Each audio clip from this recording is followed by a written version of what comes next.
मेरा नाम है अमन और ये है मेरा पहला वीडियो इस चैनल के ऊपर। तो गाइस इस चैनल में मैं इस वीडियो में आप लोगों को 3 चीज़ बताने वाला हूँ। पहला मेरा इंट्रोडक्शन, दूसरा मेरा why to subscribe my channel and third one is मैंने यूट्यूब चैनल क्यों शुरू किया। तो बढ़ते अपने पहले पॉइंट की तरफ, इंट्रोडक्शन। तो मेरा नाम है उमर साद और सब मुझे प्यार से बुलाते हैं अमन। मेरा डेट ऑफ बर्थ है 2 अप्रैल 2000।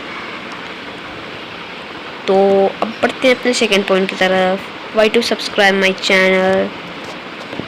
तो इस चैनल पे हम लोग बहुत सारे गेम्स खेलेंगे, नए नए चीज़ें करेंगे, तो इसीलिए सब्सक्राइब करना ना भूले और साथ वाला घंटा भी ना दबाना भूले।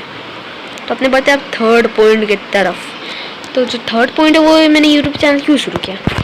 तो मैं बचपन से यूट्यूब देखता आ रहा हूँ और सब लोग भी देखते होंगे बचपन से, इसीलिए मैंने सोचा क्योंकि अपना ही एक यूट्यूब चैनल बना दिया जाए और उस पर मैं भी वीडियो गेम्स खेलूँ। तो या मैं आज हूँ आप लोग के सामने में हूँ आज। तो या इस वीडियो को मैं यहीं पे एंड करता हूँ और प्लीज़ सब्सक्राइब करें चैनल को और लाइक करें इस वीडियो को और घंटा भी ना दबाना भूले। तो